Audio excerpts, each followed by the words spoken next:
quick kind of quick pills kind of thing to ensure that money keeps flowing in or investment keeps flowing in and things like that, or they don't want to be on the GTIP report and things like that. So there's a lot of wrong motivation in a certain sense to come up with these trafficking kind of thing. So in your work that you have done so far, and particularly focusing, let us focus on smuggling kind of thing. What are some of the gaps, and are we understanding how to deal with the situation of smuggling if around in the context of migration? What are some of the gaps that you have seen? Kevin, I'll start with you. So thank you, William, and that's a very clear point that you raised there, which the fact of the gaps, which are enormous in some respects, but I think the gaps are wider than what we really see, because as soon as people start talking about smuggling, rightly pointing out, then it's about how do you your border. What happens is all the of legislation, whether that's rights, whether that's IMO protocol, whether that Council Convention, EU directives, and many more, are then forgotten, and it's looked through one single lens, which is about protecting a border. And then that becomes very, kind of attached to so many other things, access jobs, a workplace market that is kind of infiltrated. But so done is, in a way, successfully place this issue of smuggling into a crime, but not looking at the fact of responding to it as a crime of victims or people or humanity. So what we have is this, singular approach, very straightforward approach, which is about protect borders. But we miss the opportunities because then there isn't the investment around looking at this as a serious organized crime. And I'm talking about the people who are waiting. For example, when we look at what happened with the Vietnamese and the 39 people dying in the United Kingdom. That is a very complex network that has taken some time to get to the UK, with many points where there were opportunities to investigate or to prevent that from happening. So the investment hasn't been there. And then it's not been invested like other crime, for example, terrorism or drugs or gunning. So there isn't the investment in the sophisticated approach. But then secondly, there isn't, as we have seen, in the Global Compact for Migration, to 9 and mentioned in there, is about how we should treat the people, that they should be treated with respect. They shouldn't be prosecuted for the smuggling when they are the person who's been smuggled. Still not seeing that done effectively. And it's very much a case of just return the person to the next point. Where was it they came in, for example, into the EU? Can we return them and pass the responsibility and the problem elsewhere? So I think what we've done is we've placed this in a difficult, very difficult tray. We're looking at it as, putting the smuggled and the smugglers into the same category, that they're all criminals, all, people that are just trying to break the rules, and that we're going to stop them at all costs. We're looking at all the challenges, all the opportunities to stop this, all the means and resources are necessary to frustrate the smugglers, to prevent those who are going to be trafficked also, but then also to support those who are smuggled. And how do we actually deal with them and respond to their dignity and respect? Because when you start doing all those things, you will disable and, the smugglers, start stripping their money, start looking at their networks, start making it difficult for them, and then looking at all the other issues. For example, so many smuggled people end up in, poor employment. How do we make accountability for jobs?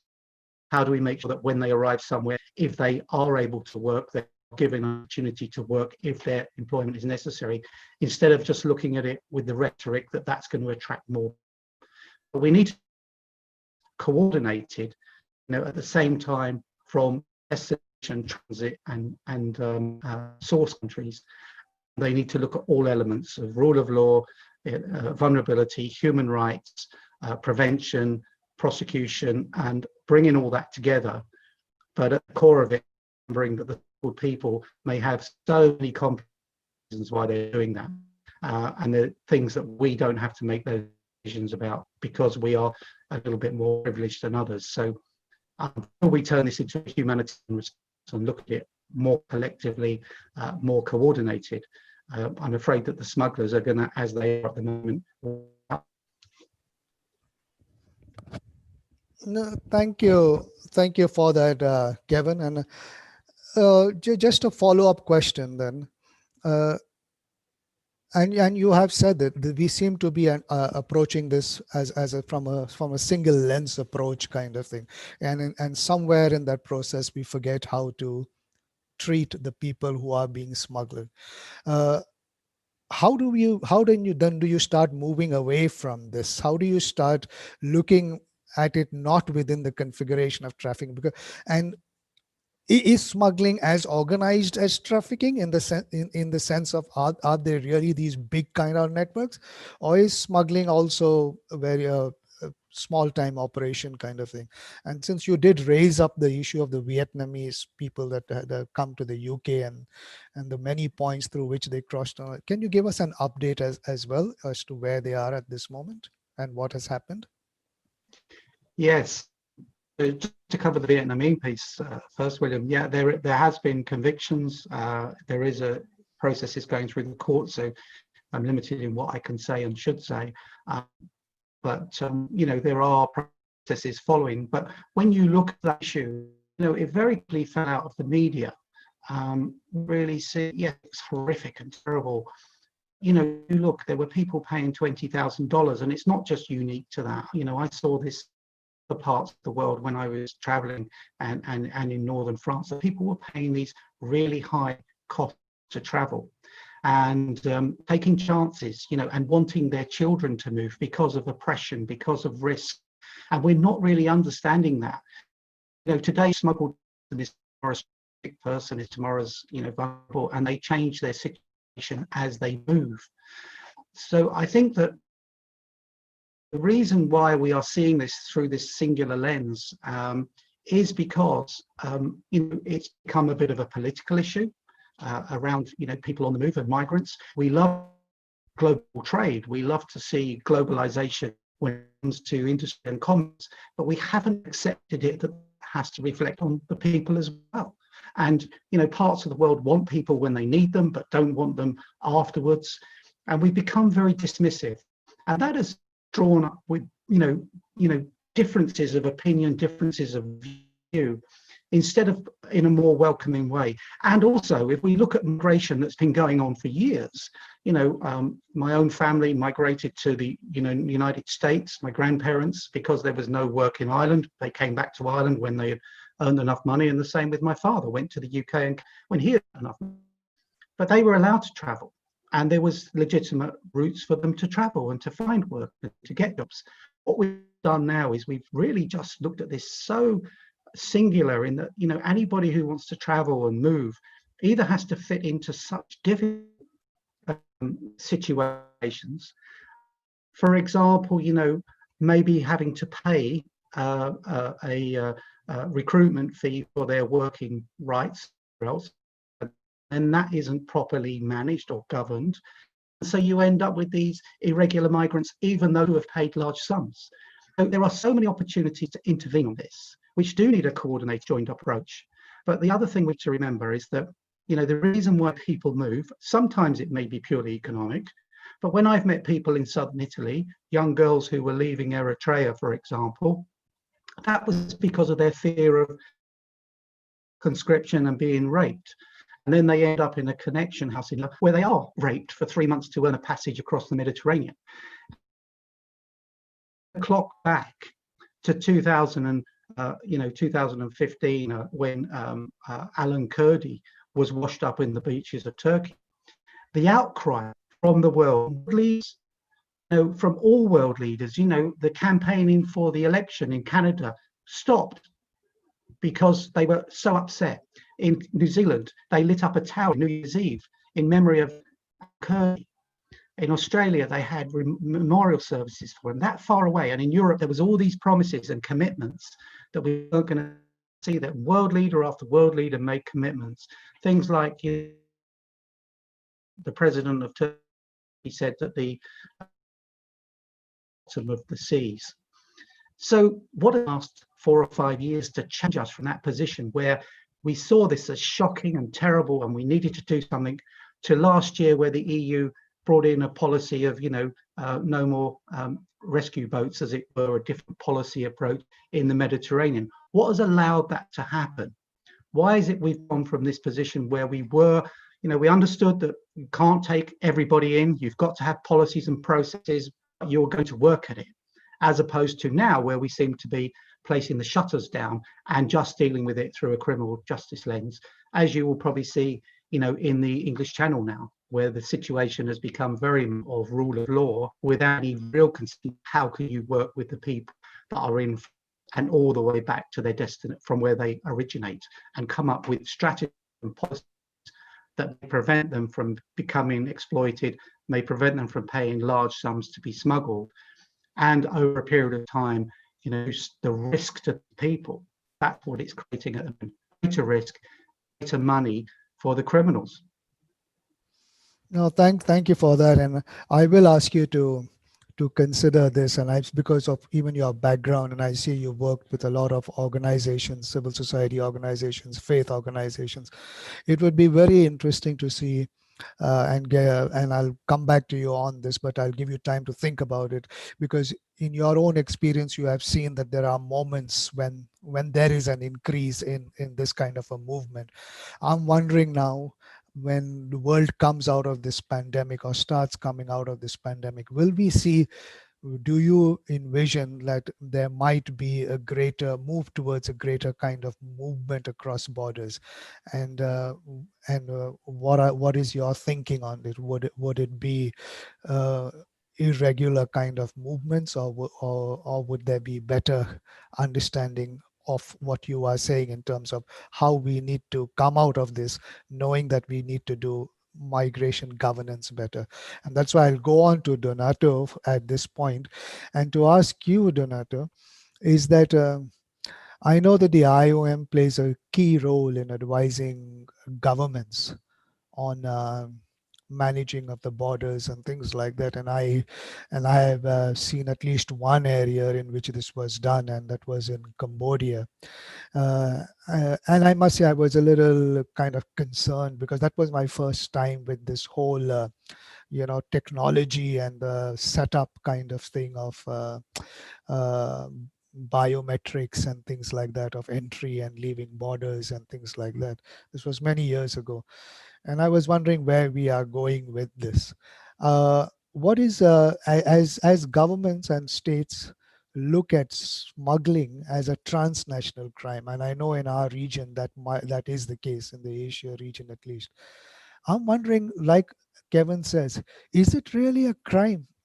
Does it need to be seen as a crime?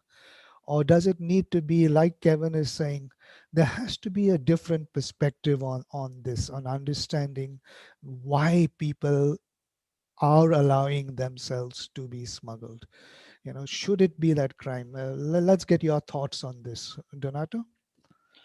Thank you very much, Chair, and thanks to the Migrant Forum Asia for inviting IOM to be part of this exciting and distinguished panel today. It's a privilege for me to speak to all of you today. To answer to your question, William, yes, why not? This has to be considered a crime because there are a lot of violations, not occurring only around the legal framework or on the procedures to enter or sometimes to leave a country. So there are a number of violations that are occurring, but also because when the migrants refer to the irregular, to the organized crime to cross the borders, is just because the legal pathways are either limited, very much limited, or sometimes very hardly accessible. So countries need to work on reaching out the messages, reaching out the migrants, on providing the legal pathway procedures and opportunities. We also need to put ourselves in the shoes of the migrants. When you have no choice left behind, your only and your solely objective is to move and change your current situation. If I have the instinct of survival because in my country, in my old town, in my small town, there are no job opportunities.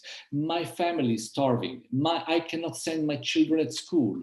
I have no other option than moving away. Most probably in one of the many countries outside my borders, there is a country, and most probably more than one, that can accommodate my needs, that can host me, can provide me and give me a job, and I can work and make money to make myself surviving, but also to help my family in surviving. The problem is that I have no means to understand who is this country and what are the legal procedures to reach that country. That is exactly where the criminal network steps in playing the role of facilitating me in linking my needs with the demand of a country or another one. So in the absence or any other opportunity, this is a kind of a shining sun in front of my eyes. So I am very happy that someone is helping me in understanding how to apply visa. I don't even know why this country is asking for a visa. I don't even know what is a passport. That's why we still have a lot of very badly forged passports around. Because when I buy a passport, it's because someone may have told me, Donato, you need this piece of paper to cross the border, and this is exactly what you need. That's why I buy it $1,000, $2,000, $20,000, as Kevin said, because I am deceived and I am convinced that that is the right thing to do. This is exactly the criminal intent that countries and law enforcement agencies have to understand in order to tackle. They also have to think about my perspective as migrant, potential irregular migrants. The smuggling is an illegal business. If we want to fight business, we have to set up a new business, but legal, of course. As far as the legal business is more accessible, more clear than the illegal business, I think that we will raise the bar of the challenges for the smugglers and the organized crime in general. Thank you, Donato, for that. But let me be a little controversial here, if you will allow me. You yourself have said that it is the instinct to survive, that people have that instinct to survive. You have also said that yes, it is a crime because they are breaking procedures of entry and things like that. We have a GCM objective for which there is no clear direction yet, no discussion yet on GCM Objective 5 on increasing regular pathways. There's nothing that has moved in that in the 2 years that at least I have seen. I may not have seen, so I'll be happy if somebody tells me this is growing, that people are saying more and more. Instead, we are creating more procedures, more protocols, more visa kind of processes kind of thing, which make it difficult for people to enter, and even more difficult to enter for people that have an instinct to survive. It's getting easier, on the other hand, for people who got all the credentials. High-skilled migrants, university degree in forensic science, sure, come across the border. Welcome, red carpet. Engineer who has got skills in building the tallest building in the world, come, sure, we go there.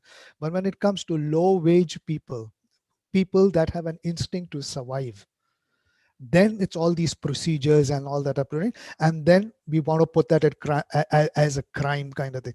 Is there something wrong in the rhetoric here? Is there some kind of a distinction that needs to be made somewhere along the? I know it's a tough call, but somewhere I'm saying how do we get a balance between what Kevin just said and what you are saying in terms of procedures, protocols, visa, and smuggling, because of all this procedures and things like that. That is why people choose to smuggle, because they just don't know how to get across. So can you respond to that? Yes, I wish to have the right answer, the most comprehensive solution to this problem, but I totally agree with you. The discussions and possibilities to facilitate the legal channels is still slow in being addressed properly and systematically. Unfortunately, we are talking about a very complex dimension. So we really do not know exactly how and where the smuggling starts. Labor is one of the main reasons, but we also have a lot of other situations, family reunification, studies, etc., that may also push people in moving and traveling irregularly. And that is exactly, as we say, the entry door for the organized crime. Yes, discussion to facilitate legal pathways still need to be addressed more comprehensively. On one side, we also have to distinguish quite clearly not only the high-skilled or high-profile people from the low-skilled or low-profile people, because the low-profile or low-skilled people are exactly those that are most in need of the help of the countries. The discussion about the availability of jobs, for example, that is a process that need to be addressed at high level between two or more different countries in order to be sure that no gaps occur. Even here, we have to say something. Sometimes we have countries with a very clear laws and procedures on how to receive labor, seasonal workers, or maybe even long-term workers. But even in this case, the procedure is too broad, too general, and the government does not follow in details the selection of the candidates or the recruitment process. We also need to understand that the organized crime does not wait for people at the border in order to facilitate border crossing. The organized crime is named organized because they are organized. Sorry for repeating and joking with words here. So the countries do not need only to issue laws and procedures, but also systems, legal systems in place, a transparent process in place that need to be monitored by the law enforcement agencies of all the countries involved, starting, and maybe even a little bit earlier, from the selection and the recruitment process. That is exactly another area where IOM is working on with facilitating the legal and transparent and fair recruitment processes. Great, and I'll come back to you. I'll ask you to think of this follow-up question as well. Is that I said in the beginning, part of the confusion between how we need to look at smuggling differently from trafficking is just simply because of the titling of the Palermo Protocol. I'm wondering if there is any move between IOM that understands migration in a different way, let us say, and the UN ODC mandate. If there is ever is there a move, at least at that high level, to start coming out clearly with, it's something that was put in together. Now let's separate the two so that we can get a better sense of what are the two different issues. Is there a move in that? Is there a dialogue in that? I'll come back to you on that question. But let me just check. I think Morgane, are you here? I just saw somebody else under saying that they had difficulty. Yes. I just joined you, William. Hi. I was having technical issues. I'm sorry about that, but I'm with you now. Oh, I'm so glad that you are here now precisely for that. I don't know if you've heard the question I just put. I just put with regard to just this confusion that was created within the Palermo Protocol facing the two. And I know that this is something that you were very particular about in agreeing to be on this webinar, because you precisely did not want to be part of that confusion, which confuses the two frameworks. So can you say something, therefore, in terms of this whole question of anti-smuggling and immigration measures that have recently been adopted around the world? And I've raised this with Kevin as well in terms of gaps. They have a huge impact on the protection of rights, and it creates a whole narrative of crime and things like that in which everybody gets involved. So what role does UN ODC playing? You are I'm not sure if it is said like this, but in my impression as an activist on the ground, your organization apparently has the mandate of this protocol, or at least gives the impression it has. But so what are you doing now to clear the air, and that smuggling needs to be looked at from a different lens altogether? Go ahead. Sure, thank you. Well, there's plenty of elements there to take into account. Maybe to start with the very beginning, we're actually, of course, chatting, discussing with other international organizations, so with IOM, among others, with UNHCR, obviously, with OHCHR, etc., etc. So that's happening within the UN Network on Migration, which is tasked with supporting member states in implementing the Global Compact on Migration. So we're looking both at trafficking per se in some instances, like in ICAT, which is a coordination body for UN, but not only, organizations to discuss how to work together and going in the same direction to respond to trafficking. And when it comes to trafficking and smuggling, then there's the UN network mostly, and there was the Global Group on Migration beforehand. Now, you need to know that historically, 20 years ago, when the protocols were adopted, the one on trafficking persons and the one on smuggling of migrants, the discussions had actually started with a joint instrument. There was no willingness to do something on trafficking and something on smuggling, but through the discussions that the states realized that they were talking about two different things. In one situation where exploitation was the purpose of the criminals, let's say, and in the other one, it was the provision of services to cross a border illegally against payment. So very different situations. However, there's the theory and there's the practice. If we are to talk in theory, it's difficult, but we can try to keep a line between smuggling and trafficking. We have international definitions, they are complex, and they are not fully transposed in national law, which is something I'd like to get to as well, because that's an element of your question. So that makes a big difference, I think, in the way these measures impact on the rights, on the protection of the rights, among other things. And this is the protection of the rights of migrants, children, refugees, all the people who may need to use smuggling services. So the, sorry. Yes, I'm sorry, I've lost my track now. There's, I'm so sorry. Did disturb with my coming in late. The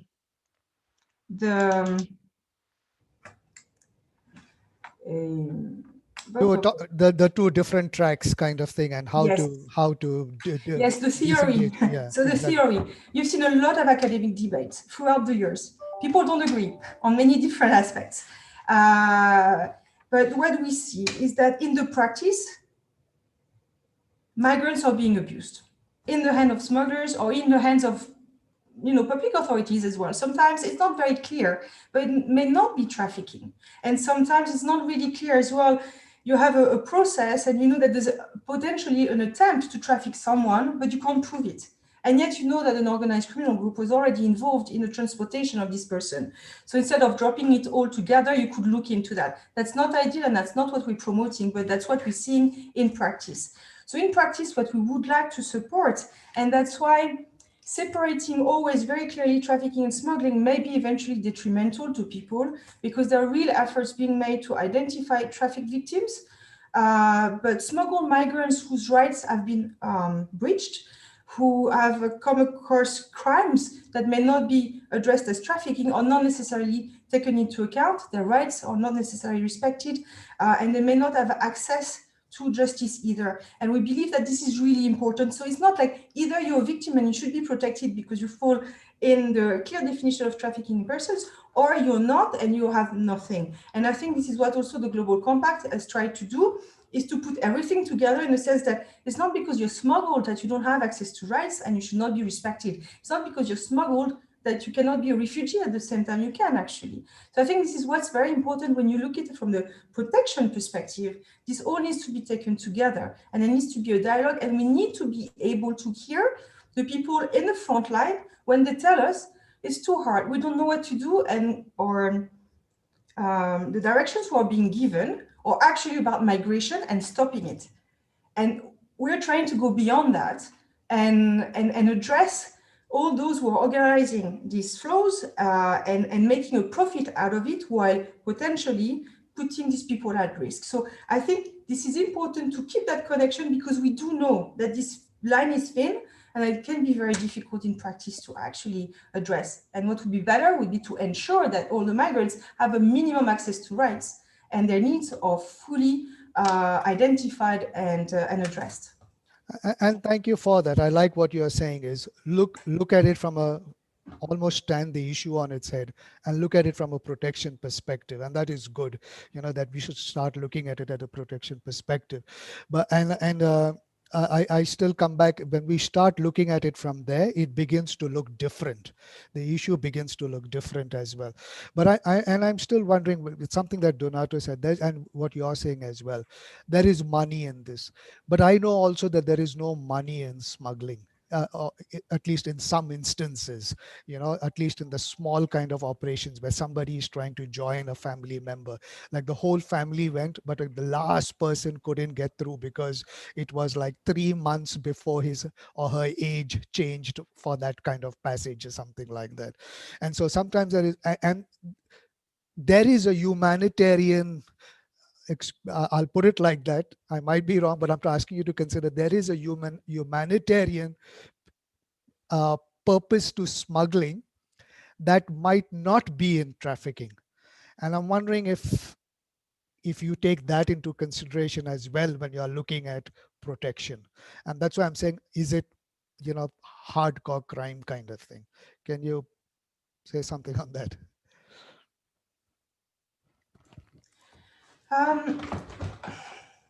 Again, if I'm relating to the international framework, states have been careful. They've been very careful. At first, they did not even want to touch upon the protection of the rights of migrants. It's something that happened to be included thanks of the lobbying of international organizations that were defending human rights. So now actually protecting the rights of smuggled migrants is one of the 4 objectives of the protocol. So it's as important as, supposedly, as prosecuting the crime itself. Now, the truth is that it doesn't create new rights. It just recalls to states that they have rights that they need to comply with while implementing anti-smuggling measures. And that means anything that relates to the right to life, access to justice, the right not to be tortured, etc., etc., as well as the right of refugees to have the status recognized. So the principle of non-refoulement is there as well, clearly stated, as well as non-discrimination. So these are reminders of obligations of states that already existed. So it's more just saying, look, if you sign up to this instrument, you're not exempted from obligations you have under other instruments. You must make them work together. This is not an option. These are 2 sides of the same coin. So this is what we're promoting, but it's really difficult, and even more so as I mentioned before, the smuggling issue is very much in destination countries envisaged as an immigration issue. We see it from an organized crime perspective issue, so it's very different. And as a result, many of the states actually who are destination countries do not consider that you need to make a profit to be a smuggler. So it means that facilitators who don't make a profit could also be charged with smuggling offenses. And that's really an issue, because this is really not what we were promoting or what we are promoting, because that creates confusion, but that also creates risks for those who come in to assist smuggled migrants in danger, for example. I'll ask both of you, Donato and you, as UN agencies. I think one of the big issues why, again, because there's a lot of money in trafficking, in the sense of a lot of government support and things like that. So there's a lot of work being done. It's hardly ever that you get groups, civil society organizations that are working on smuggling. And that is why, it becomes, it hasn't come out as something that helps us understand more what Donato and Kevin were talking about earlier, about why people would resort to that. It is different from trafficking. It's very different from trafficking, but people resort to smuggling for a different reason. And in migration governance, we need to understand that the latest UNDP report has introduced the word from an African study that they did. It's called choicelessness. So what Donato talked about, the instinct to survive. And I'd like you all to consider that. Does the GCM objective now give us that opportunity to take smuggling away, to create a greater understanding of this instinct to survive?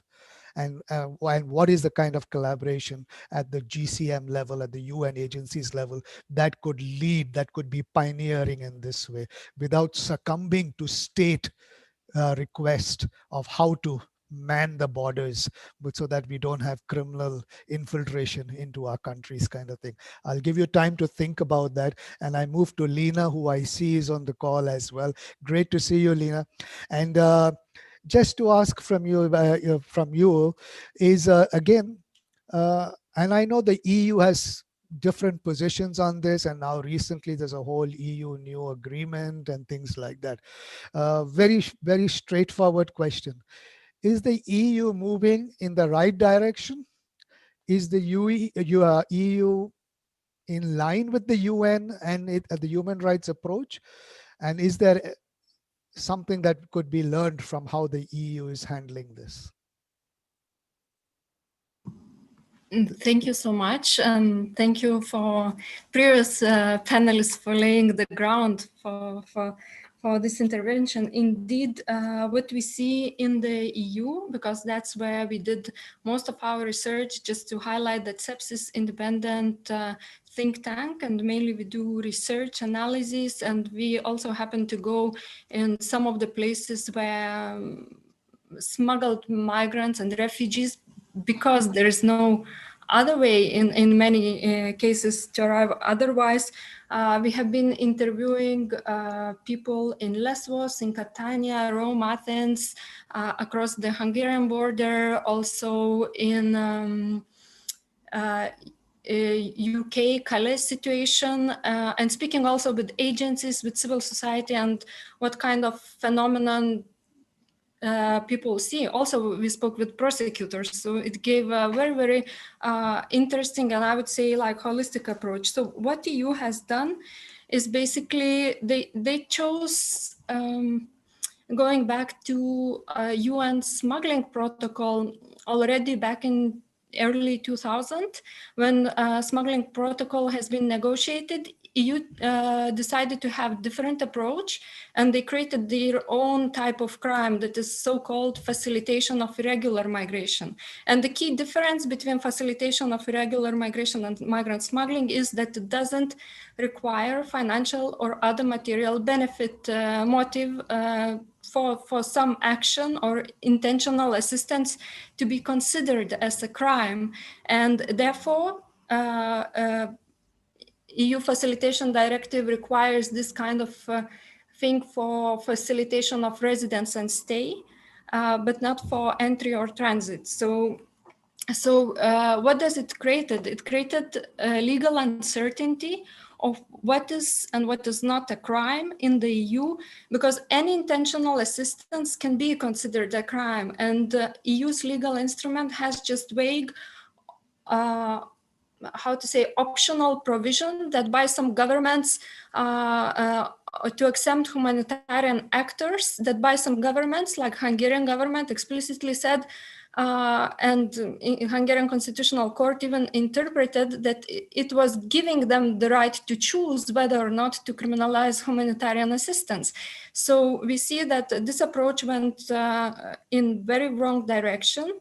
European Commission is trying to grapple with the situation. Recent recommendation just recently has been proposing to narrow scope by exempting acts mandated by law from criminalization. However, one should ask why acts mandated by law at all would be subject to criminalization. You know, why the definition of crime is so broad that anything and everything, even legal activities of civil society, assistance to migrants, giving a SIM card, giving a blanket, providing a shelter, providing a lift with the car without taking money, why these all actions can be considered as a crime of facilitation.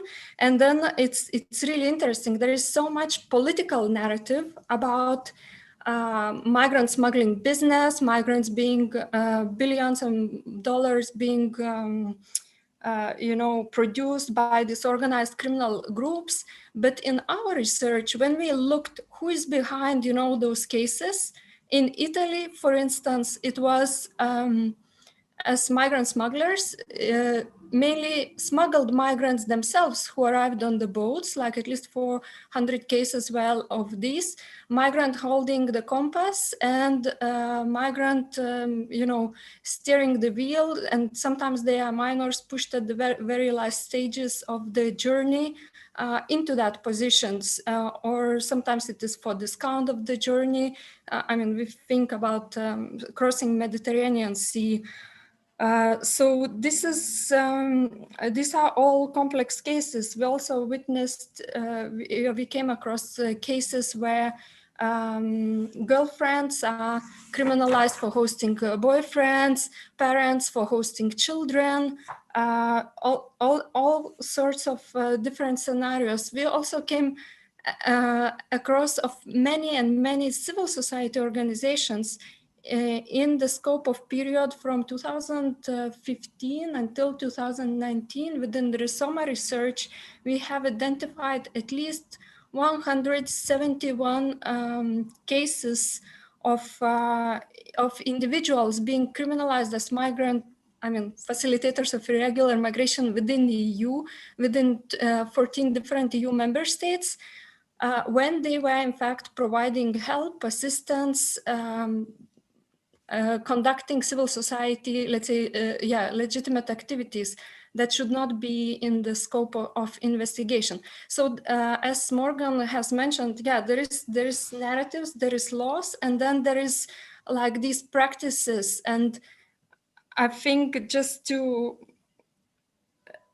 really to come back to this UN Global Compact and seeing how some of the governments actually, out of all the Global Compact on migration approach, are taking, are deciding, instead of implementing all those other objectives, as you rightly mentioned, facilitating regular ways, providing, opportunities to develop in their countries and so on, they are deciding instead to go with anti-smuggling approach, that it would compensate the absence of safe, regular, and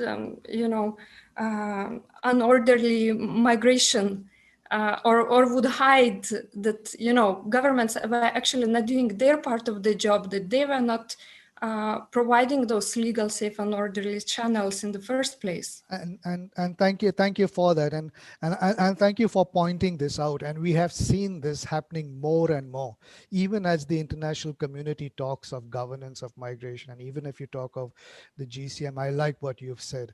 People, civil society organizations are being arrested, are being detained for giving a blanket, for giving assistance, for reaching out to give some kind of humanitarian support.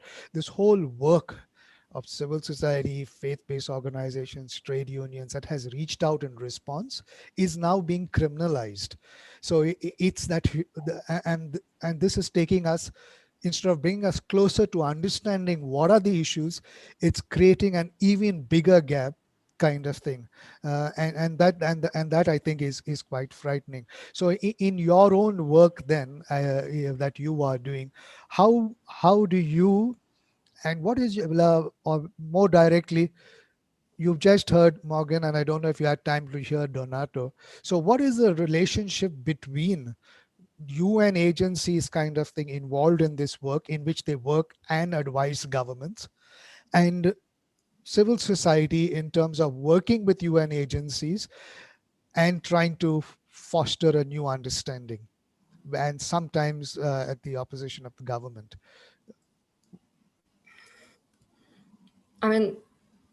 Very difficult question here.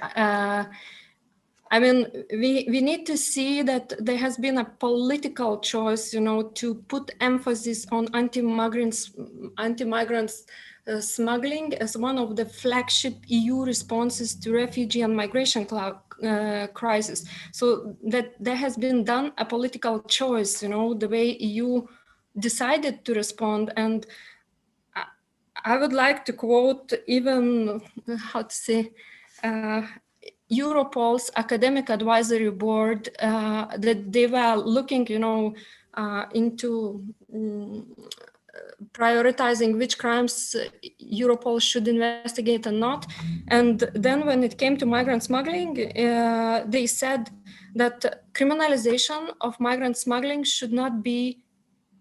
is not the best or the only approach, because the root causes are so political. It's geopolitical, it's economic, it's humanitarian, and so on. So I mean, I think in order to address this approach holistically, both international organizations, also European institutions, and civil society need to open up to those new holistic approaches that I think are very well summarized in the Global Compact on Migration. But as you say, as you see, for one reason or another, the Objective 5 facilitation of regular ways is not going so well ahead. I think it would help to solve a lot of issues.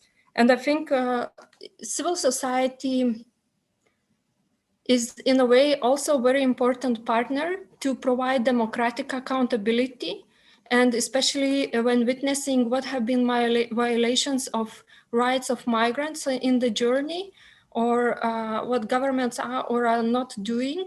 And often they are being penalized by the anti-migrant smuggling rhetoric, or even criminal investigations and cases being opened against them as an outcome of their watchdog function, or as a response to their watchdog function.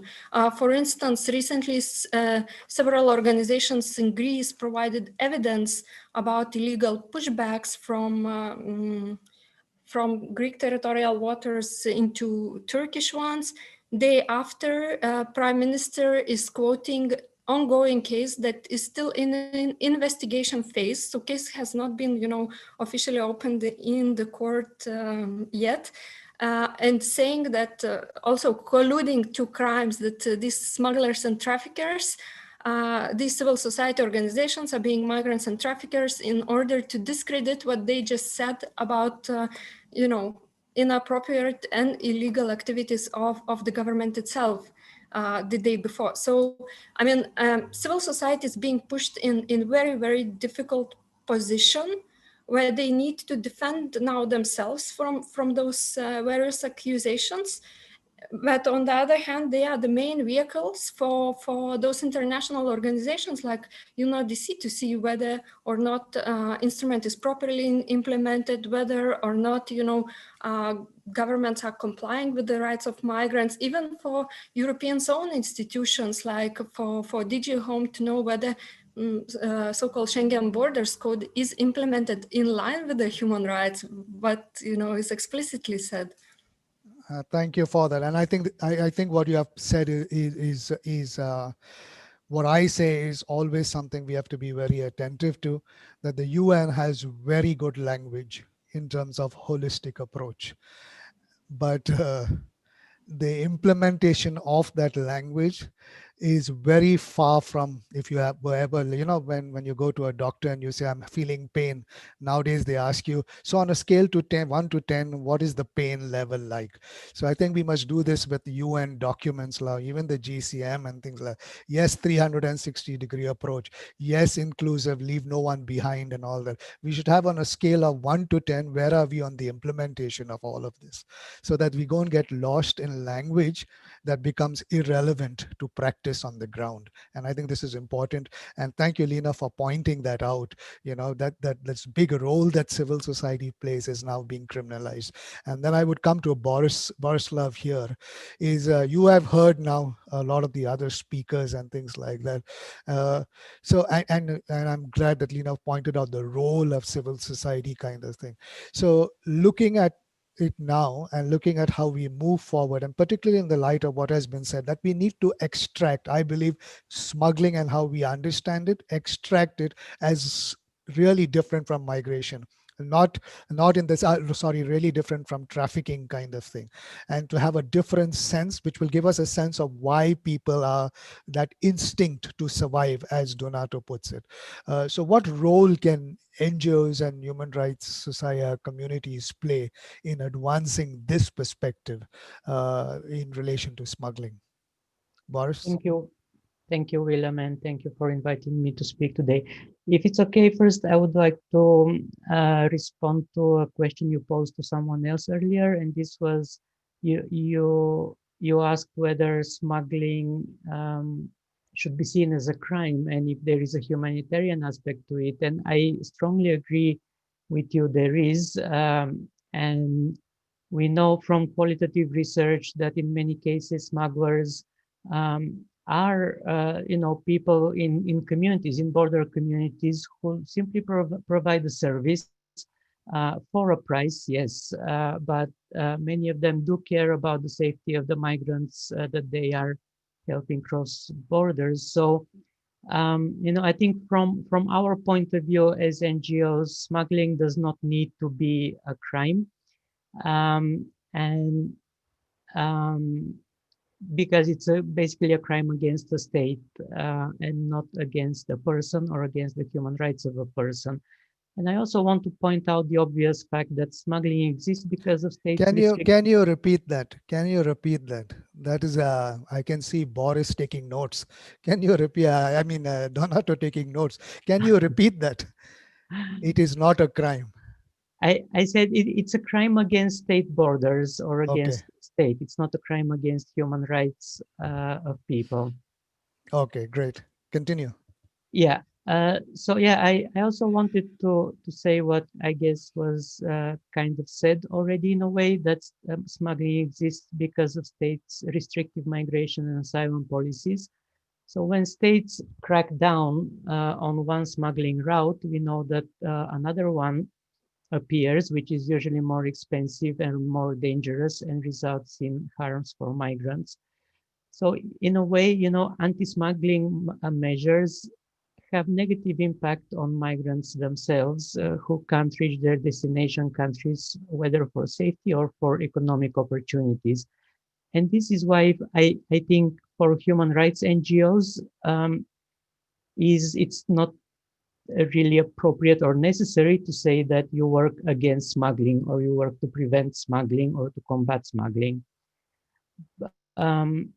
Still, some things that human rights NGOs can do in the area of smuggling as part of GCM or the smuggling protocols are, the broader measures to promote safe migration, for example, by informing migrants about existing and legal migration opportunities or recruitment fees, migration fees, and so on.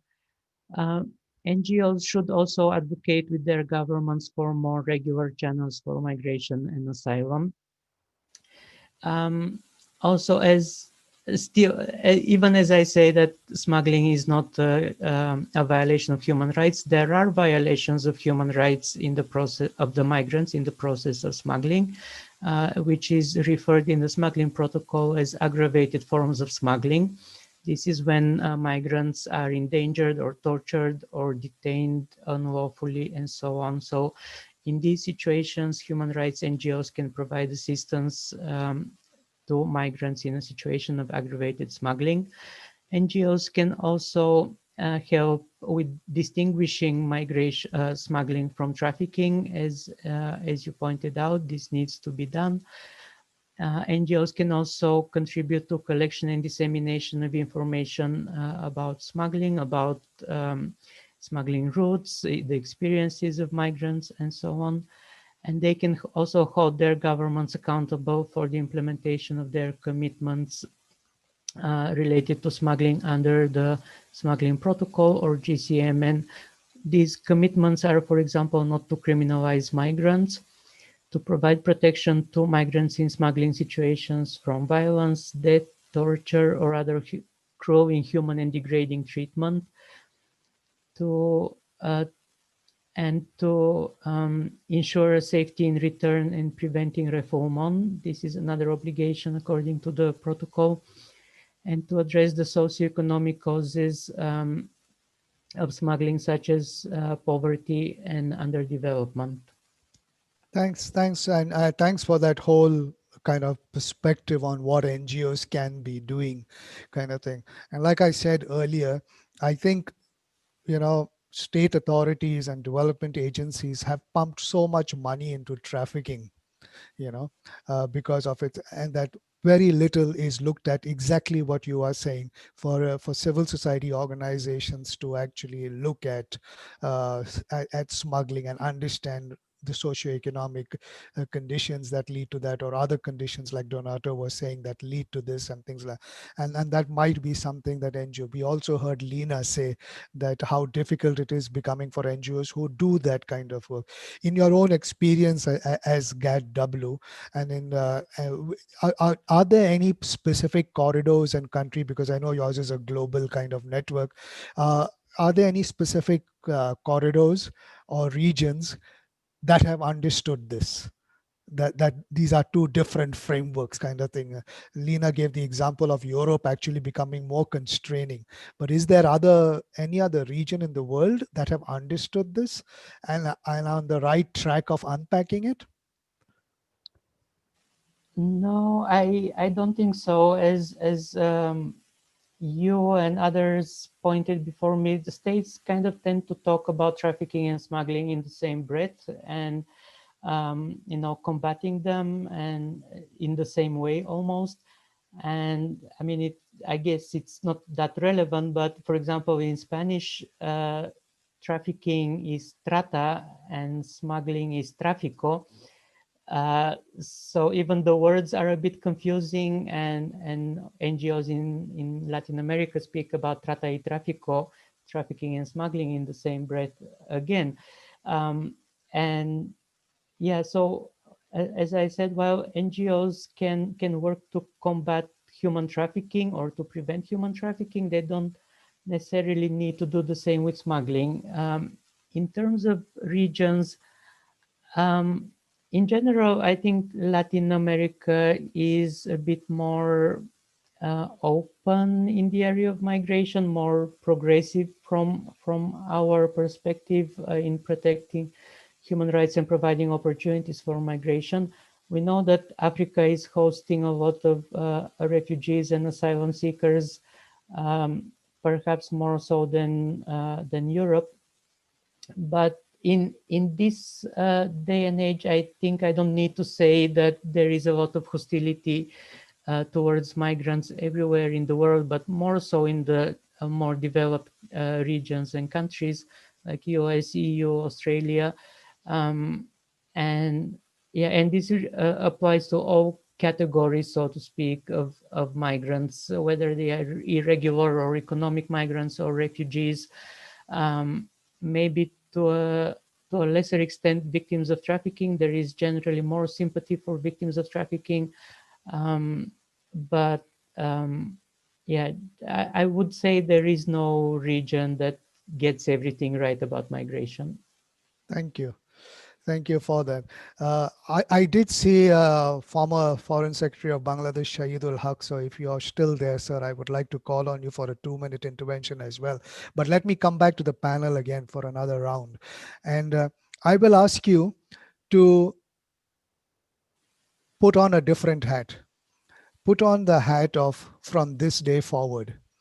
And when I'm saying put on a different hat from this day forward, in the last webinar, we heard somebody say, or in one of the webinars, I heard somebody say over this last week, everything has changed and nothing has changed. So when we say everything has changed, meaning we have never envisioned a time like this in our world, when the whole world would shut down like this. And we have seen how it has devastated economies and how it has created a lot of political change and things like that on the ground. So looking at this anomaly of the last 20 years in clumping this thing of migration after smuggling and trafficking under one protocol, of looking at this whole thing of borders and border controls and keep people out, and this kind of whole approach that we saw that led to a global compact, which called for a 350-degree vision, which called for an all of society, all of government approach and things like that. Now, when we look at coming out of COVID and looking at what it has done, is it worth looking at also saying it's time to go back to the drawing board and see how some of what is there in these policies and things like that have to have a much more future hopeful, building back better element to it? And if that is the case, then what would it be? Kevin, let me ask you first. Yes, and I think you're absolutely right, William. You know, we've been 20 years on this path, as it were, for trafficking and smuggling. And, you know, there's been award ceremonies, people have, you know, organizations have been recognized for great work, and that does need to be recognized. But actually, if you look at progress, there is none. You know, we've got more people who are being smuggled and trafficked now than ever. So there is a big problem. And I think as we come out of COVID, you know, this is a time for us to look at the whole way that we work globally. You know, we have looked at global enterprises as just about, you know, industry and commerce, and we haven't considered people in that at all. And, you know, as we come out of this, you know, the World Food Programme has said that, you know, next year, we've currently got 135 million people who are in starvation in the world. Next year, it could be 270 million. And that number will need feeding. Those people will want to move. They will be looking for opportunities. And so I think now, unless we plan, and we plan in a way, you know, you mentioned, William, a very good point about the 1 to 10 scale. If we really look at things and we start to look at, you know, what is success, we need some honesty attached to this. And we need to start looking at it. We can't just wait until it's happened. And, you know, just to quote, you know, Archbishop Desmond Tutu, he said there's a point where we need to stop just pulling people out of the river. We need to go upstream and find out why they're falling in. And until we do that on this issue and look at them as people, you mentioned the fact that trafficking has a lot of investment, but if you compare it to other, you know, commodity crimes, drugs and firearms, the investment by governments and internationally and by OECD countries is very, very small compared to those others. And also, you know, trafficking and smuggling does generate large sums of money. I agree with what you mentioned earlier, that this can be large scale, you know, organizations and that, but can cottage industry or individuals. None of the policies and processes and responses reflect that. And the fact that Dublin regulations that are available in the EU have been used poorly, and that's about relocation of children. And, you know, there's going to be changes to those, particularly from the UK perspective. So we need to start bringing real accountability, a real understanding. And if we really want to come out of COVID, we've had to do all these things in COVID, but even people that have been identified, particularly when I look at the issue of trafficking, it's only because they've presented a risk to us, not really because we're that particularly worried about them in the world of, you know, investment and so on. It's when they come and they may be a risk to us, like we saw in the UK and other parts of Europe. So we need to really start asking the question, how are we going to measure this? When are we going to be really serious about it? When are we going to feel this as something that, you know, really hurts us? Is something that, you know, is people on the planet traded for smuggling, and they're in desperate situations. I've seen mothers who have had to give over their babies, you know, in places like, some people will say, how can you do that? How could she do that? Well, because it was a choice of whether she felt her child would live or die or be exploited. And she would see all the other things. Now, this isn't out in or some, this is in Europe. Until we get the honesty and the accountability and start moving that scale, not, you know, from 1 to 10, get it moving and start asking the real questions. And we need a change in political will. We need to see political leaders that have the moral compass that's needed in the world now. COVID has had to do that. We've had to see them put forth. Of course, there's been considerations, but let's make sure that people first, is ingrained in other things that we around commerce, around trade, around the fact that people sometimes make bad decisions.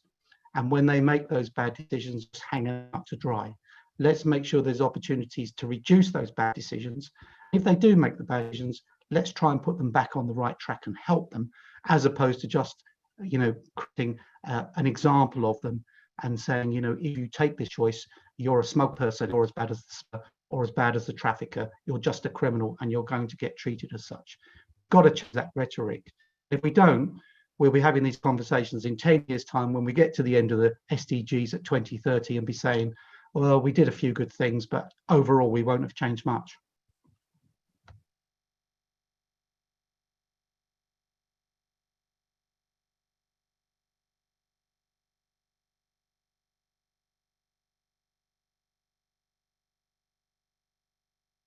Thank you for that, Kevin, and I really like what you have said. And I think, as a human society, we have a unique opportunity of turning around things because of the COVID. It's not just one country, it's not one region, it's the whole world. And we as stakeholders, custodians of this earth and everything that is in it, kind of thing, have this fantastic opportunity to take a pause and do right. And exactly, and it's exactly what you're saying. I'm wondering though, like, if you were to, with all your experience with that you have had working with government, what are the channels? What should we be looking at, or at the multilateral level, let us say, or even at regional, national levels? What are the handles that we need to grapple with? Yeah, I think that, when I look at particular issues that I saw, we need to better understand what the challenges are and explain to governments and to policymakers what the situations are on the ground. Very often policies are written just in isolation of reality. And when you see what's happened in southern Italy or in Greece or the camps, in Lesbos or in Calais, and then when you go further out into, to Africa and Southeast Asia, the reality is shocking. And what happens then is that there's a response put together which is very policy led, just responding to what a government wants to do. I think we need to give more room and more space to the fact that we need to say, this is going to take some time. This is going to need, a 10-year plan, like an education system. If you try and put one in and plant it overnight and fund it for a short period of time, whether that's a year or 2 years, it will not last. Look at the things we've done well. One of the things I always talk about from the UK perspective is coming out of the Second World War, when the country was broke, it created the National Health Service, one of the best health services in the world. So we need to have that amount of dedication that we're going to fight this, we're going to deal with it, we're going to be humanitarian, we're going to create the responses. But the policies need to speak in language that people understand. And that was something. I was at the G20 last year in Japan, and there were 3 world leaders there: David Cameron, former Prime Minister of the UK, Enda Kenny from Ireland, and John Keyes from New Zealand. And they all said that, sometimes even when they looked at the international language and what it said, it spoke to itself. It didn't really translate into what a government would do or what people in a government would do. How much of the legislation and the policy that's driven from, multilateral bodies would speak to me as a police officer running team in the United Kingdom? They're not joined up. You've got to think about who are going to be the implementers. How is that going to be done? What are you going to allow them to have as an exit point? Because actually, there are some great systems for dealing with vulnerability. Well, for example, when I looked at the trafficking and the smuggling, they never even considered at international level what was available in some countries. And it pushed sometimes the system backwards because there were all these codes of practices and processes that were implemented for other vulnerability, but then didn't apply to these issues of people, because it had been written in a different format. So understanding what is domestically available, understanding what the rules and regulations are in a particular environment, and encouraging them to use the international instruments to blend in with those mechanisms and to enhance them, not just to come in and say, this is the dictation, this is what you're going to do, because we'll be here 20 years in time where people are talking about what does it really mean. Well, we need it to mean something today that is implementable over a long period of time as part of a planned strategy, which has metrics, accountability, and examination of outcomes.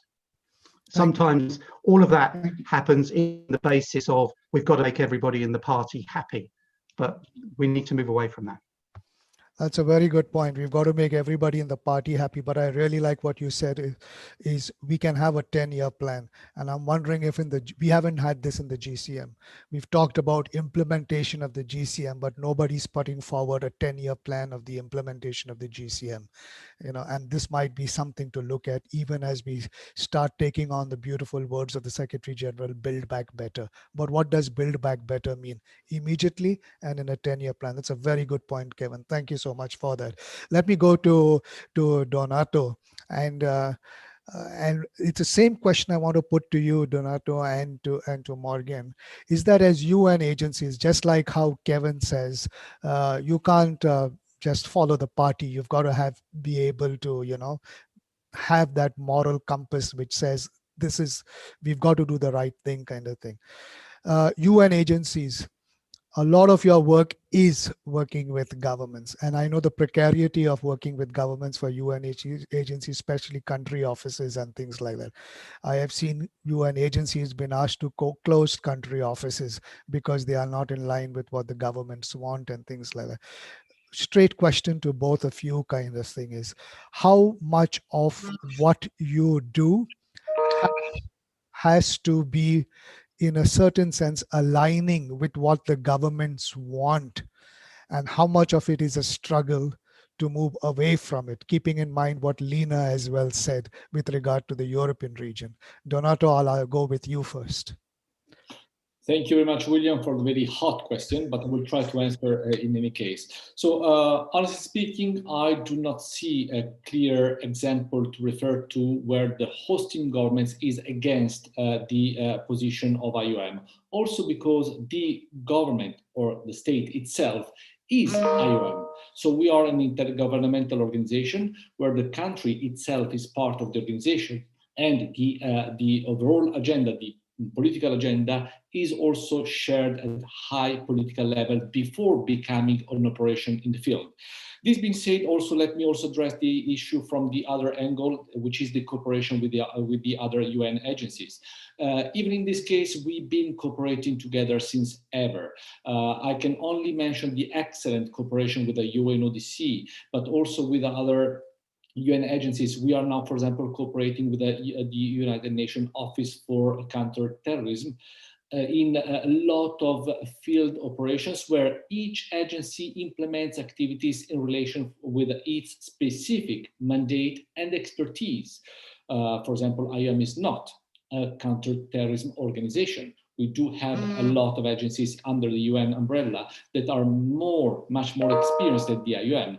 However, the issue is definitely related or linked to migration or the other migration-related issues. That's why IOM brings their expertise in cooperation with the CTED or CCT or UNODC. With the UNODC, we have a lot of cooperation again against the to support the countries in providing counter-smuggling and counter-trafficking responses, tackling these issues from a more comprehensive, broad aspect.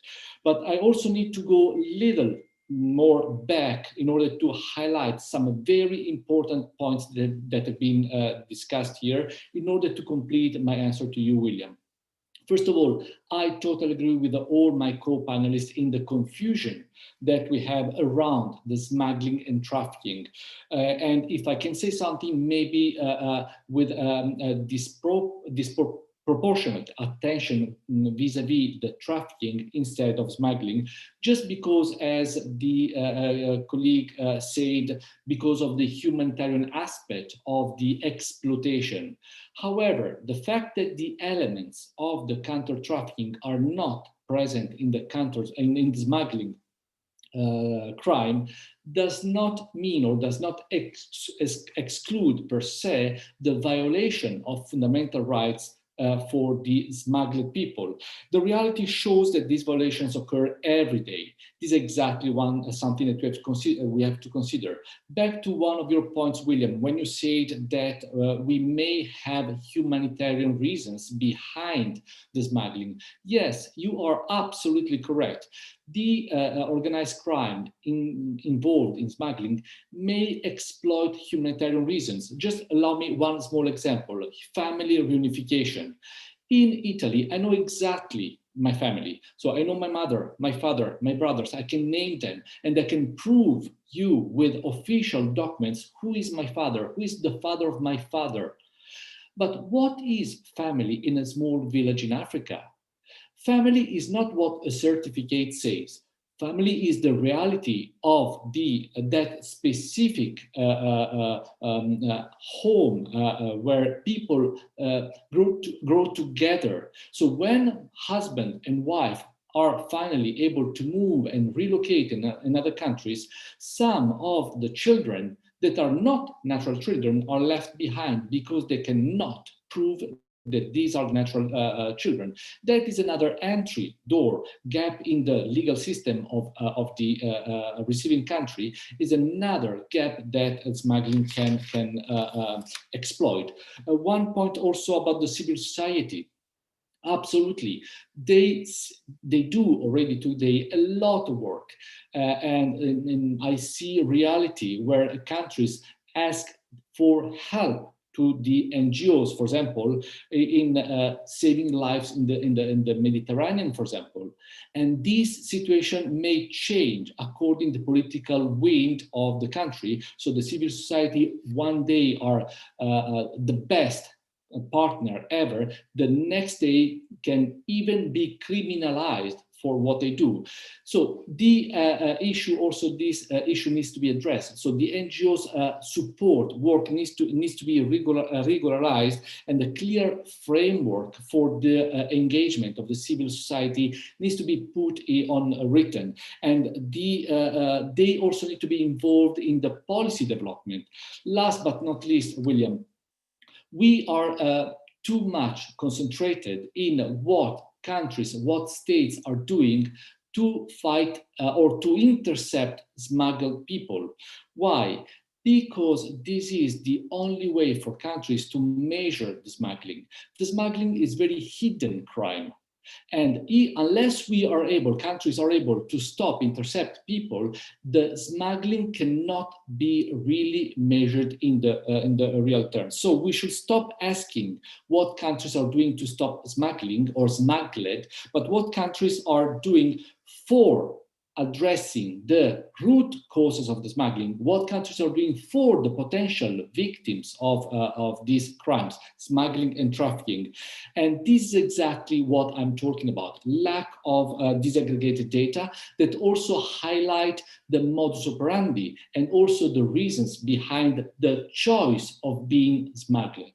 And the paucity of reliable data on migrant smuggling is something that the international organizations, UNODC and IOM, already cooperating on this. IOM and Frontex are already cooperating on this. IOM and Interpol and Frontex are already cooperating on this, and the UNODC, of course.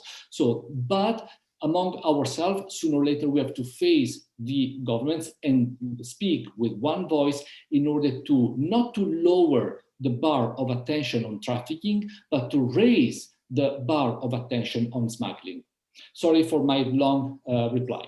No, that is a good one. Not to lower the bar on trafficking, but raise the bar on understanding smuggling. And my contention with what you have said, I will take raise it with Morgan as a UN agency as well, in the sense of, look, let me just say very straight out that it is not that countries of destination don't know. It is just that they don't want. And let's be clear about this. Largely because we live in a very media sophisticated world today more than ever.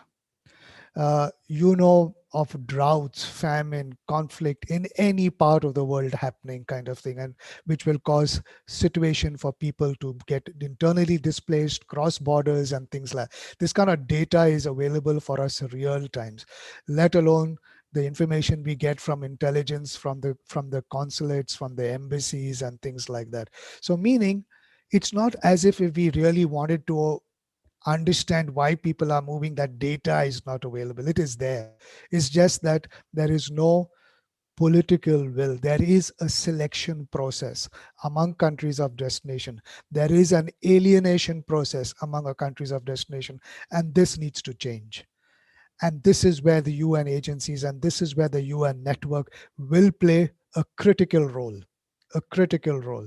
Just like how Kevin has said earlier, there has to be a moving away and looking at leadership that has a moral compass. When we as civil society and when people on the ground, in refugee camps and things like that, when they see this Pajero being driven into a camp, white Pajero with the logo of the UN, irrespective of what agency, they feel hope. What could UN agencies do here to move to what Kevin was saying about this moral compass, about building back better, but with a whole different moral compass, and particularly in relation to smuggling? Morgan. Thank you. The issue of political will has been coming back quite regularly. I think that's central here. And I think that's important, and echoing on your very first question to Donato and myself, what can we do as the UN? Well, indeed, we are intergovernmental organizations, so the states are those deciding. And that happens on several levels, either as states parties to the instruments we mentioned, where they have to report on what they're doing and how they're doing it. In reality, we see that there's little appetite in these settings by states to have civil society present. So I think it's quite telling, and that's interesting to note. This is slowly changing because finally a review mechanism of the implementation of the Convention on Transnational Organized Crime and the Protocol on Smuggling has been adopted by states. And there's a little room for civil society to express itself. So right now, we're bringing in civil society organizations and training them to better understand what is at stake with the protocol provisions, how to accompany states, how to lobby, and how to monitor the impact of the measures they're taking. So I think that's very important. Now, we've heard throughout as well the need to have holistic approach, address root causes. Yes, absolutely. But how do states see that too? And you mentioned it. There's no political will on the side of destination countries, you said, William, meaning in making a distinction between what is potentially organized crime or what is actually a migration facilitation. I think here one point that may be important to keep in mind, and again, it's from my perspective with these instruments that 3/4 of the states have agreed to. They're all destination, origin, transit countries, not only destination countries. That, how to say it, these instruments are about organized crime. So we can talk about how many people have been smuggled, yes, and it's important to know about it. But the big question, if you look at purely these instruments, is how much money was made? How much money was made? Who got it eventually? What is it fueling? Is it fueling other forms of crime? You hear about the links between terrorism and smuggling. You have very little evidence on that. If you can put your hand on the money, then maybe you find out there's a link or there's no link. I think that's important also to keep that in mind. So if we take at large migration, we have the Global Migration Compact. I think this is the legacy. This is all the efforts that we've done together to come together and bring together all these issues as one. And what should be done is there. It has been done. But we've seen that some key countries have decided to opt out. Although there's nothing really groundbreaking in there. Most of it is actually already existing and has been agreed on. So that's also really, really, in my view, and not only my view, the risk of revisiting what exists, because what I see in the negotiations of states on resolution when it comes to the instruments such as the protocol Nowadays, and they've been doing it for 10 years because I've been looking at it for 10 years, they're actually trying to water down the provisions of these instruments, meaning that anything that is related to protection there is probably not going to be there anymore if we revisit that. So we need to work with what we have, but we need to do it in such a way that there's possibility for states along the same migration route to talk with each other and to hear each other, because destination countries' interest is different from origin countries' interest. And they really need to be able to talk about that. As long as they don't do that, I don't think they will, we will move. There's this, and coming back to the issue of the money, if we really talk about smuggling per se, organized smuggling, and I'm not talking about facilitating immigration at large, if we actually activate the cooperation provisions that exist and that 190 states in the world have agreed on when it comes to organized crime, and when we really make efforts to look at the money and follow the money, the discussion would be different, because these assets, origin countries should be getting them to assist them addressing smuggling in their country. Then they will start having an interest. When it's only one way and the destination country is telling the origin countries or the transit countries, look, you need to do something about my problem of migration, there's no way there can be an open discussion there. So that's what we are here to facilitate, to understand, to hear, and to try to get the states come together. The GCM was supposed to be that. We see there's still a lot of work to be done, but we also see that after the global level, now at the regional level, there are really rich discussions going on. The civil society has a say, which I think is really important finally, and everyone is coming around the table. So it's going to take ages. It needs to look at all the different levels, and that's why it's essential. UNOC cannot work on that on its own. All the root causes, we're not specialists in that, but development issues, peace issues are essential. We work on counterterrorism, we work on corruption, we work on rule of law, so we do assist on that, but there's all the rest, and that's why we all need to do it together and do our part, because without addressing the root causes, crime prevention, etc., this is not going to be solved. In addition, of course, to creating legal venues for migration, being honest about the needs of destination countries in terms of workforce, because we know there are needs, but they're not met by the legal migration quotas. So all of this needs to be taken together. The UN can be criticized, rightly so in many instances, I think, but it also has the merit of existing to bring everyone together to get to speak to each other one way or another. And thank you for that. And I think that is so important. Again, that the UN network and the UN country teams on the ground start coming together with other stakeholders. And I just want to remind us of that point that Kevin said, because we are in the second year of the GCM adoption, and the regional reviews are now going to start on implementation. But I really like if we came up in this reviews already, and if we started talking about immediate implementation and over a 10-year period kind of thing, a game plan for the next 10 years, that would be the way to bring about the transformation that the two of you are talking about. So it might be something to take back to the UN and agencies to say, let's see if we can facilitate this idea kind of thing. Lena, thank you for that resource that you have put into the chat box of what can civil society do. She's put a fantastic resource there. I've just been able to open it and look at it, so thank you for that. But tell me now, you have said Europe is becoming even more difficult, but in the whole COVID, there was one European country in some ways that stood out as an example for the rest of the world, and that was Portugal. And now everybody wants to talk about Portugal and Portugal's example of what it did by giving this kind of citizenship rights to even undocumented irregular workers in irregular status and things like that. So is it worth, because the UN agencies and the GCM as well have this notion of champion states, is it worth us looking at champion countries that have gotten it, and that we start talking to them and seeing if there can be a multiplier scaling up across regions and the globe, and in collaboration with civil society? Lena?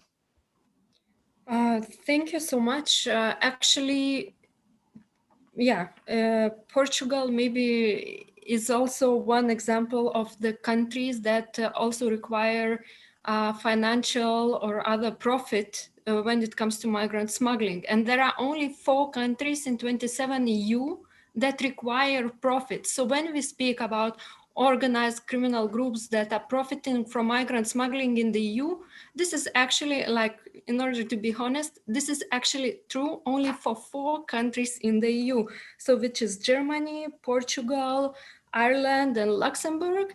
And in these countries, it's not by coincidence that we do not have debate what is humanitarian, how we need to accept this kind of over criminalization of civil society or so on, because the scope is held within more or less criminal justice realm, that in order to prosecute someone, you at least have suspicion that they profited, they were getting money from, I don't know, transiting migrants and so on. And this is not true for the rest of the EU. And I think, I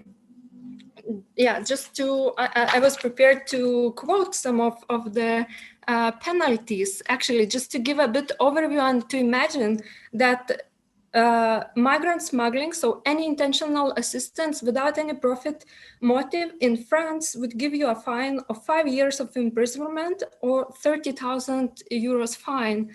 In Greece, it stands up to 10 years of imprisonment and fine of at least 20,000 euros.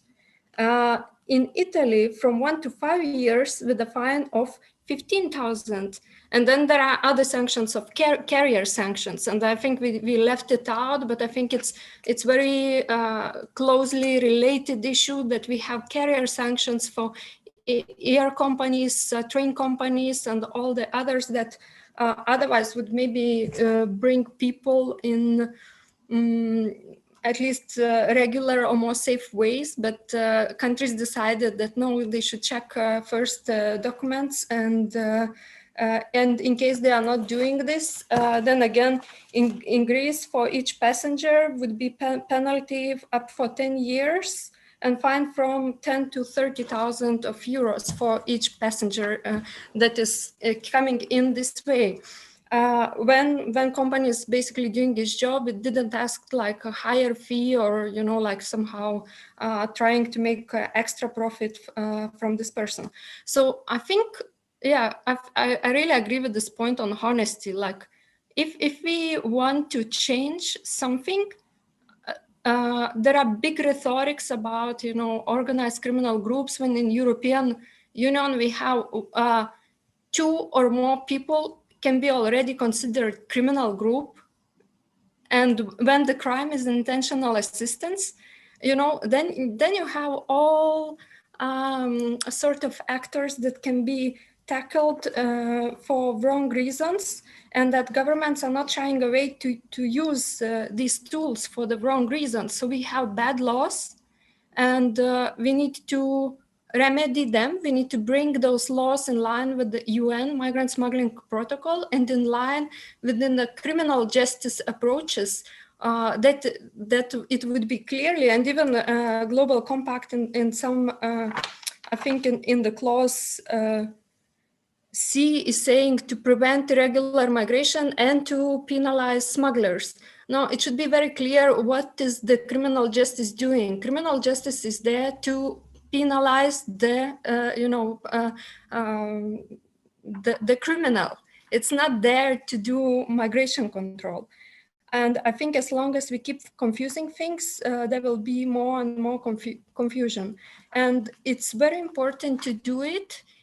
And I think we have been looking in looking for different arguments, what could be, how to say, better to sold to the governments. I mean, of course, human rights, the issues of human rights defenders, infringements of civic space. We all countries want to have rich democracies with vibrant civic space and so on, and that are suffering from these kind of issues. However, I think security is one clear-cut example that is very much impinged or infringed by these current approaches. Why? We came in this our research, then whenever civil society, for example, is prevented to distribute food, to provide shelter, it's easier to abuse this vulnerability of migrants by other not so well-intended actors, and some of them may be, you know, real criminal groups that want them to, I don't know, involve them in stealing or that are actually traffickers. And these vulnerabilities are only escalated by misusing migrant smuggling tools against civil society. Then we have another issue that when migrant smuggling becomes so politicized, law enforcement actors put themselves on one side and put civil society on another side, and it's so hard for them to cooperate, while in fact, in reality, people working, let's say, in Moria camp in Lesbos, day by day are witnessing certain kinds of crimes ongoing and so on. And if there is no trust between law enforcement and this firewall, what is the mandate? They're not trusting and sharing with the law enforcement actors, okay, there has been rape case, can you help us, you know, how we should address it? Because, you know, the political realm puts them into one or the other camp. And I think then it's opening up when we witnessed these very politicized cases that clearly have, I mean, that have been misguided or politicized, as we had, for instance, Carmelo Zuccaro in Italy saying he has evidence about search and rescue NGOs. Then he says, oh no, actually I had only hypothesis that they might be smugglers and so on. You know, this is rule of law issue. Like, you know, prosecutors are not there to make politics. Prosecutors are there to ensure fair, equal treatment, rule of law standards. So yeah. So I just to summarize. So I would say that so key responses would be coming back to the rule of law approach, which is also principle, to human rights approaches, and to democratic accountability by the governments. And thank you for that, and that last point. And I think we've gone, and I'm sure UNODC and IOM will agree with me on this. We've gone so much in the wrong direction that we have to make an immediate U-turn. And in the wrong direction, I mean, there's so much talk about securitization of borders. There's so much politicization of the narrative that we live in this current moment where people are even afraid, like, to do this kind of humanitarian work for the reason that they might be arrested, criminalized, and things like that. What you really need is a U-turn. We've gone far up that wrong road. We need to do an immediate U-turn to come to some kind of rationality to what Lena is saying. Nobody is saying give away, throw out the baby with the bathwater. What she is saying is rule of law. What does that mean? What does that mean? And that means one of the basic elements of it is access to justice and things like that. But Boris, what do you think as we look forward, kind of thing, and moving forward? And what I said as well is the role that civil society can play and things like that. Do you think there will be, in this new approach of the UN, all of society, all of government, leaving no one behind, 360-degree vision, in all this kind of fantastic language, do you think there will be space, or will we continue have to fight for this space, or is this space becoming lesser and lesser, particularly in this discourse, as Lena just put it, the politicization of the discourse, the securitization of borders, and the agenda? What are your thoughts on this? I'm a pessimist, William. But I like you smile at least while saying that. Well, at least that, yes, at least that I can do. Yeah, I mean, as you said, there is a securitization of borders and increasingly xenophobic policies and anti-migrant sentiments, and the UN agencies, civil society are doing amazing work. And as you said, the rhetoric is beautiful, leaving no one behind and whole of society. But in the end, it's up to government, to how governments implement measures, and this is not giving us much reason for hope. And if I can just say, very briefly, in thinking of what we do from now or where we go from now, I just want to throw the word open borders out there. I know it's a crazy and unrealistic idea, but we are living in a very strange time. And 1 year ago, we didn't imagine that governments will spend trillions of dollars in actually paying salaries to private sector workers, and will pay private sector companies, and words like universal basic income are being thrown around, and universal healthcare. So why not also say open borders?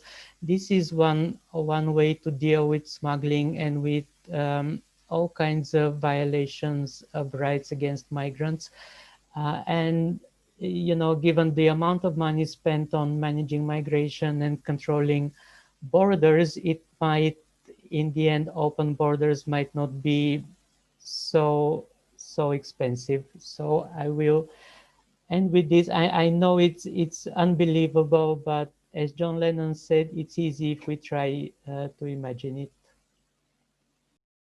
Oh, I love it, man. The way you say open borders and then you quote John Lennon and then you say imagine it. Now, just to take that combination of words and concepts, fantastic. But let me let me put that. And I think that is an important point that you are making, because of course, when we are saying open borders, we are also recognizing borders, and we are saying that yes, there can be a way of movement of people. And I know at different stages the whole concept has, so it's not so radical a concept as such, because nobody's talking about no borders and free movement and things like that. We are saying open borders in the sense of the same, maybe of yes, recognizing borders, but at the same time what we have been discussing on this call is how can borders be a way of facilitation rather than barriers that cannot be crossed, kind of thing. I think that is important to understand that dimension, and I think that has come out somewhere in this call. But let me quickly call on one or two people, because we have another about 7 minutes to go. I saw Eva Sanders. I don't see her. Eva, Richta, do you want to come in here and say something of what you've been hearing? Eva?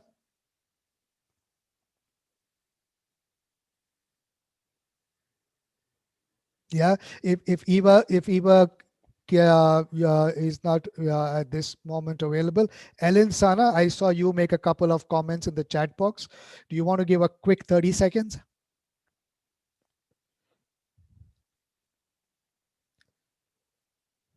Ellen Sana?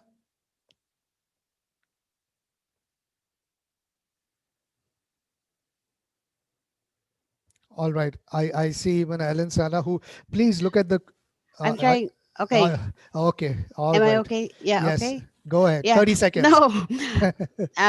Shorter than 30 seconds. The reason I'm joining this session today is because there's really not much to say about GCM Objective 9. And so I think all the more that we should spend time understanding this objective of strengthening the transnational response to smuggling of migrants. I was looking at this guidebook, guidance from special wrap procedures, and there are very few, and there's actually no guidance from treaty bodies.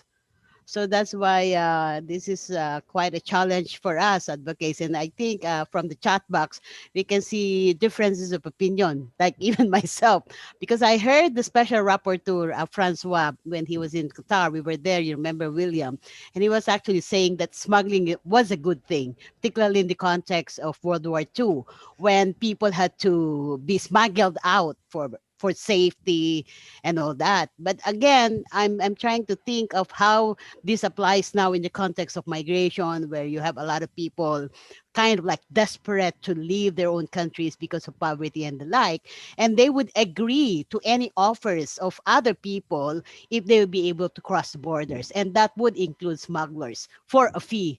So I'm trying to really like understand the differences. There are very thin lines, I suppose, between trafficking and smuggling, and in our law it's on the other side. Smuggling is still looked upon as a negative thing, especially when they also rip off people of you have to pay to be smuggled out, to wherever you are going. And in fact, they don't even know where they are really going.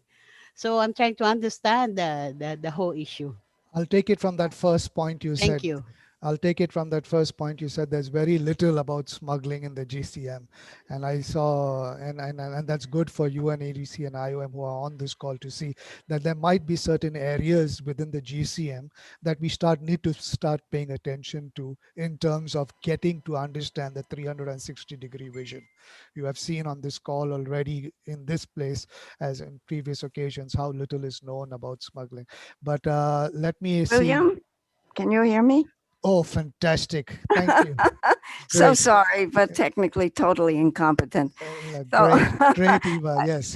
Just a very brief comment to add to what has been said, because we at the NGO Committee of Migration, we've been going over stories of migrants to see about how they show gaps or positive things about implementation. And with regard to smuggling, I just wanted to mention two things. One of them is, which surprised me, I have to say, is that that some of the migrants, they found the smugglers as helpers.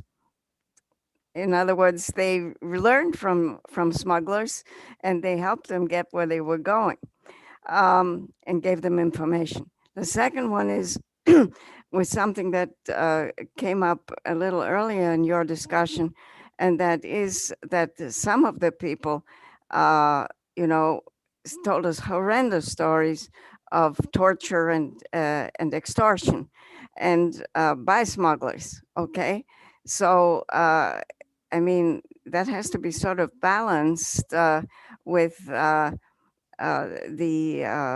help that smugglers, because there is no other way of getting in.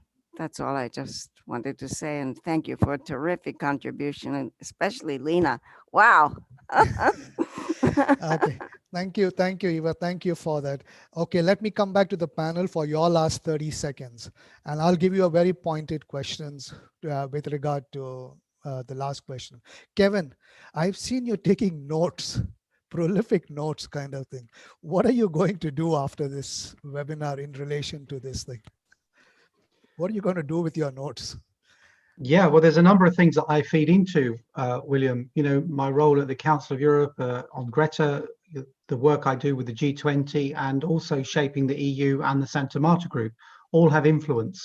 And I think what has come from this meeting, the discussions that we've had, the urgency that's needed, when I look at what, when Winston Churchill was involved in the setting up of the United Nations, he spoke about the need for urgency and the world only reacting when it got to crisis situations, when it mucked everything up. And I think that we're kind of in that position now, but we need to start getting the agencies, organizations, bodies, and the influencers of the political world to actually use their leverage to make them understand that this is a critical situation that they have got a choice in, and they can make a decision on now, not just, leaving it for the next generation. Thanks a lot, Kevin, for that. And I know that you will do that. Donato, I'm not going to let you get away with, yes, we are a government, we are the IOM is the governments and things like that. And there, that argument. Look, IOM, UN agencies, the GCM is an opportunity. It's a fantastic opportunity. And I read some years ago a fantastic history of the UN and a series of books, and one of those books had the title Ahead of the Curve, in which they showed UN agencies and at different times in history doing fantastic work that was ahead of the curve in terms of identifying trends into issues and developing responses to them. Exactly what Kevin said. Now is the time. Now is the time. This crisis is a time for us to do something. What are you taking away from this webinar? Thank you, William. Also, thank you for this easy question. I was expecting something more more aggressive. So you say that GCM and SDG are an opportunity. No, these are powerful tools that everybody, international organizations, civil society and states have to take in order to make the next step to the next level of the migration governance, global governance. Paraphrasing what Borislav said, the no border policy. No border policy is a dream, okay, today is an unrealistic reality, but nothing stops us from dreaming a world without borders. What we need is a long-term objectives divided by middle-term achievements. What do states really need? Do we need securized borders or secure borders? We need to start transforming our borders from barriers into bridges, open and well-controlled bridges and well-managed bridges. We need to change our responsive and maybe restrictive border management into a rights-based border management, a border management that refers to rights of people, rights of countries, rights of communities. Over.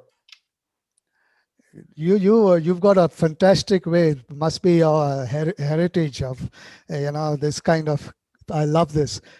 Instead of securitized borders, secure borders. Instead of barriers, let's build bridges, and human rights based borders. That's very good, and I think definitely that is something that we need to start moving towards.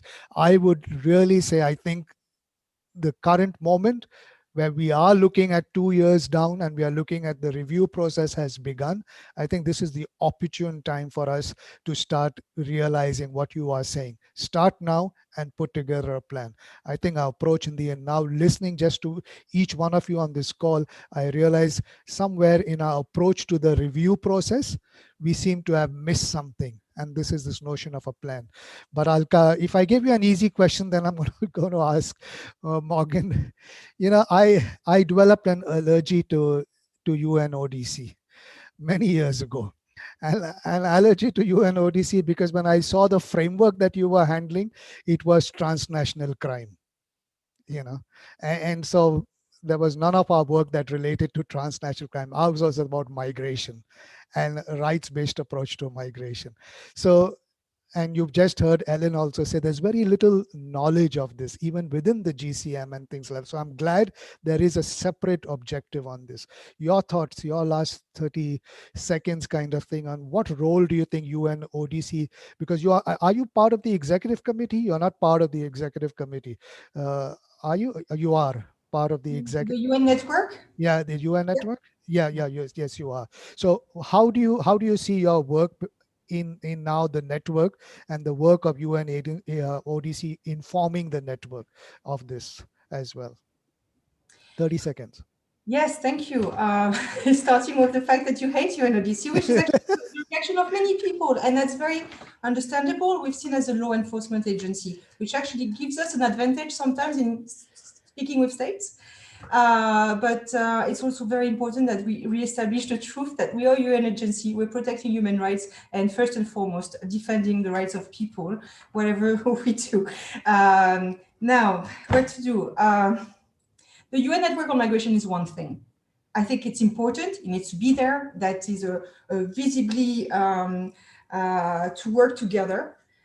But we have many other layers and we need to continue working on all these layers. I think the GCM is good to have everyone on the table to touch upon all these issues together, but we need to continue doing the work also together with civil society, together with the government and all our different instruments, because this is where you do have the hard law, actually. This is what they've signed up to and totally agree on this hard law, while actually the GCM is more a way to follow. Which is very important, especially to build the political will, but is not necessarily strong enough, I think, to actually push, especially when it comes to implementing and mechanisms to look at the implementation of different obligations. This is still very weak. And I think this is where I think we need also to really, and again, going back to honesty, look really at the impact those measures have, to draw lessons and be able to make the right decisions to continue moving forward. And this is really lacking. We're not looking at the impact, like monitoring the impact precisely. So we live on a lot of fantasy, actually, I think. And that's, thank you so much for being very honest. And I think that is exactly what you've heard even Ellen say.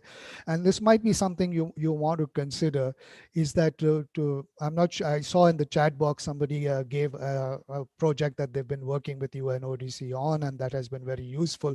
So if there's other stuff like that that you would like to share with us, we'd be happy to distribute this to the participants in the webinar. That would help clarify this air kind of and the confusion and things like that. And of course, if you do at the country level capacity building programs and things like that, do consider civil society, because I think that's the important aspect of it, kind of thing that could help in advancing the changes that need to be made. Lena, your 30 seconds, what would you like to say? No question for me. I saw you lean over for the question. That's why I didn't ask. Okay, maybe I'll pick a question then from Eva and Deline about these different ways of seeing migrant smugglers. Indeed, I mean, if we look back in history, these were Jewish people fleeing EU, and they were being smuggled by Swedish fishermen from Germany or Poland into Sweden, where they would get some sort of security and would, escape the fascism. I mean, this is also has been considered as migrant smuggling back in the day. So if there are many ways to look at this phenomenon, and I just shared in the chat these alternative views on migrant smuggling by our dear colleagues and friends Gabriela Sanchez and Luigi Achille. Excellent work based on the empiric evidence and that are showing how actually that there is migrant agency and these human survival strategies, as you said, being only achievable by resorting to some sort of smugglers. And some of them are seen as helpers, as you said. Some of them are seen as exploiters, and maybe they are already in the area where it's more realm of human trafficking. And I wanted just also to show that this, I mean, one of the things that struck me, how interconnected is this world, whether we want it or not, and how these European approaches on migrant smuggling actually are being pushed onto third countries. So when we see responses being generated in Libya for very weak government without the rule of law and to kind of solve European problem, I mean, we see how new problems and issues are being produced. And as also Mark Micallef, another researcher, have been doing wonderful research about Libya, and he has seen how actually migrant smuggling routes over the time, because of EU's hard push to prevent migration, have been translated into more human trafficking routes. And maybe this is already leading into next webinar. Let's do the next webinar. Boris, your 30 seconds, and then I will conclude. Boris? Thank you, Willem. I don't really have much to add to what everyone else has said already. I just want to say we need, as Adra said, we need to put human rights of people, of migrants, first, as a first priority on the agenda over the security of borders and states. And there is leadership. We have the GCM as a sort of a guiding document in this respect. We have leadership from the UN, and we need to also do whatever we can to protect UN institutions and their integrity from the assault on the whole UN by some states.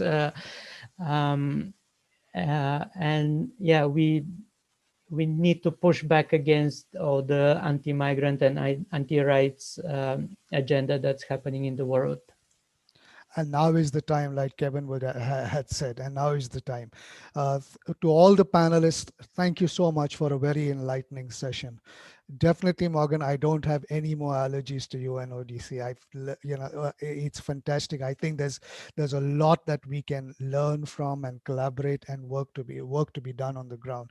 If there is anything that we have learned in these last 6 months, it's about the human spirit of resilience. It's about the human spirit of resistance. It's about the human instinct to survive.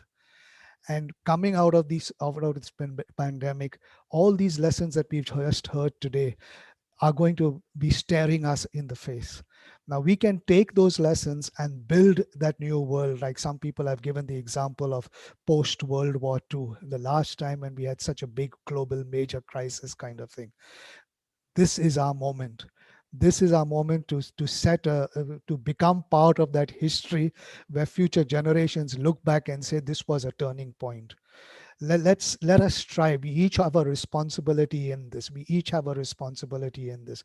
Let's try to see how coming out of this awareness is going to shape some of the things that we drive in our own work.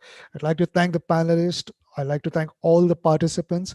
It has been lovely just listening to each of the panelists, to of course the chat box and seeing the things, the questions and contributions in the chat box. Thank you for staying with us up till the 9th GCM webinar series. We still have, what is it, another we are more than I don't even know what's the difference between 23 and 9, but we've got that many to go. So thank you so much. The next one is on trafficking. Hoping to see all of you there as well. But thank you to the panelists, thank you to the co-organizers, and thank you to the participants. It's been lovely. Thank you so much. Keep well, keep safe.